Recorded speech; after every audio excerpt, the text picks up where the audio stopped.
first round of your match, and then I'm going to ask the question from Dino, also talking about you and Levan. What was your, because you trained your rise, you trained your pronation,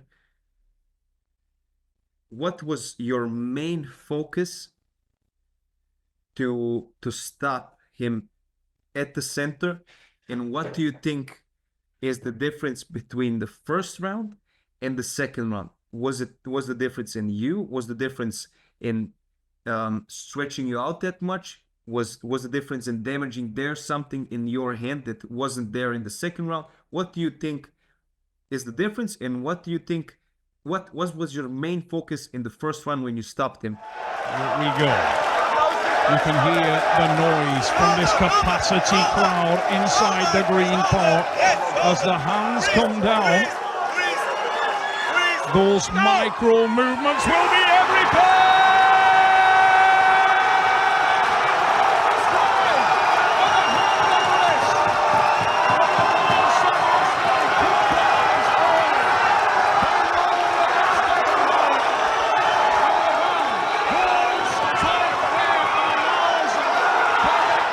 What was in your head when you stopped him? Yeah. Really, I was like, wow. I'm like, it's really like, I wish I could have that moment back, because I think that I took a millisecond for myself, and you can't do that. But I feel like I did take like just a quarter second to just be like, wow. I was like, wow. I'm like, and you can't do that. You can't do that. But I kind of did a little bit. But what happened was, He was calm. my whole, what's that? He was calm. He was Yes. Yes. Yes. The way we both opened was, the way I opened was, top roll to take his hand, with a retreat into a king's move. So I was top roll, open top roll. He was more of a containment, that first set from a high spot.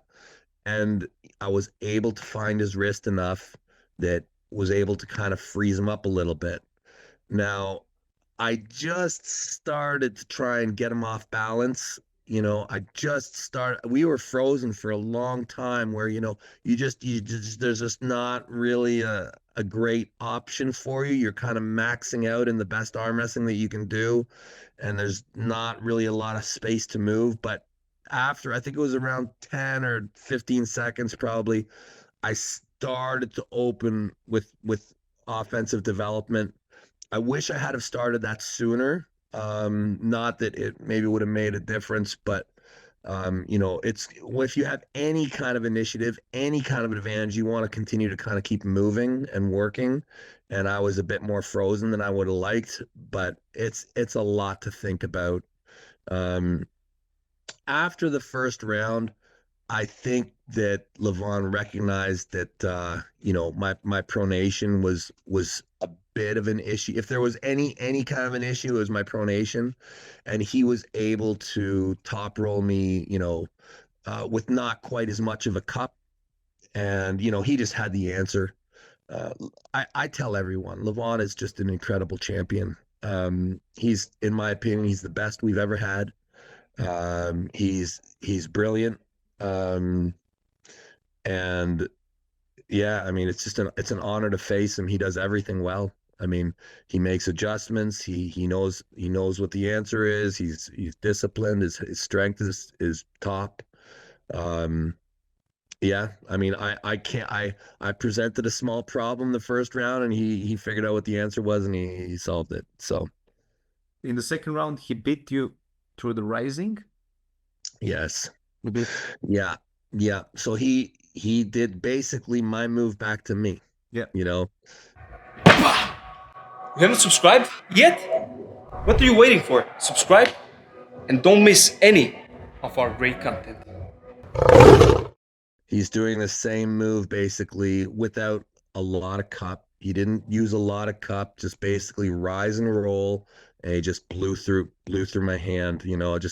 I could never really get enough bite to stop him. Yeah, and whatever I did get on his wrist, he had given away anyways. So a beautiful answer. And yeah, and that just continued on. Yeah, he's probably one of our most dominant champions that we've ever had. Yeah. You'd expect to press in the first round. You were kind of Yeah, no, I wasn't. That was the last thing I was thinking. I knew it was coming. I knew it was coming once we kind of got in that spot, and I tried to get ready for it. Makes me want to pull him on a freedom table, you know. But there's a long way between Levan and I right now. He's got many matches. I have a lot of work to do. I want to clean up the lower categories, maybe get another crown or two left-handed. But who knows? I mean, look, at all paths really lead to Levan. If you keep winning, eventually you're in front of Levan again. So we'll see how it goes.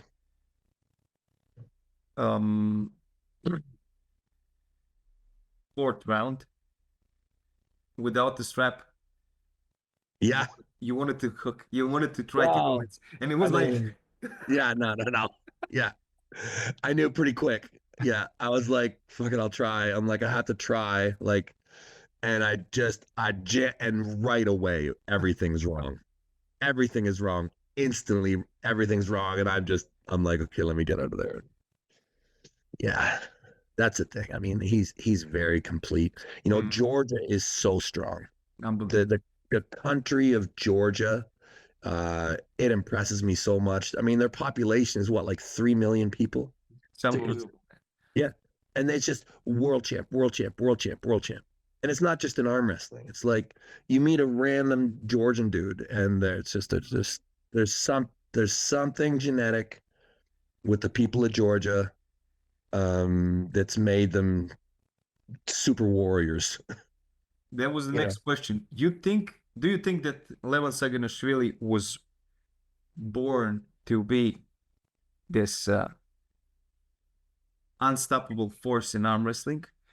Of course, with the work he put on, but do you think that it's more of a like work he put on in those years he progressed, or you think he has really the genetic ability and let's say he was born to be this kind of unstoppable force?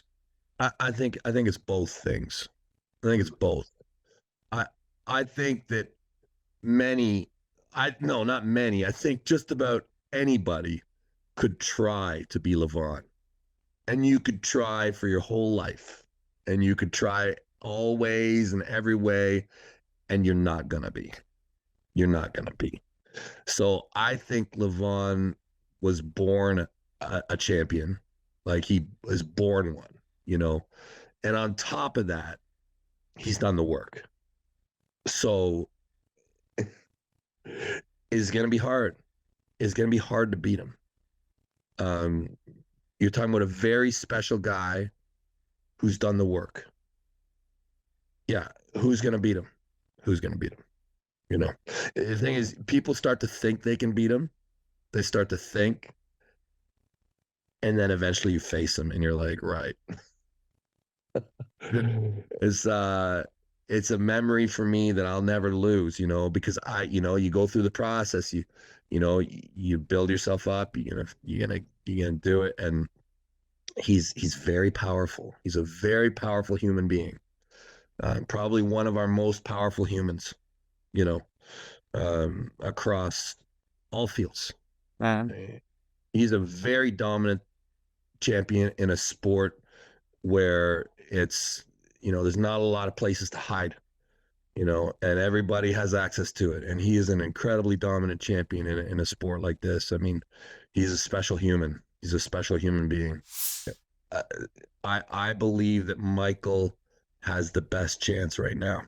You saw Vitaly pulling high, not low hand against Jaranov, and showed that too. Vitaly is a monster. He's a monster. And I've said for years that I believe that Vitali has the most potential. And I believe that that is still true. I see Michael Todd as the best chance. That's my honest opinion.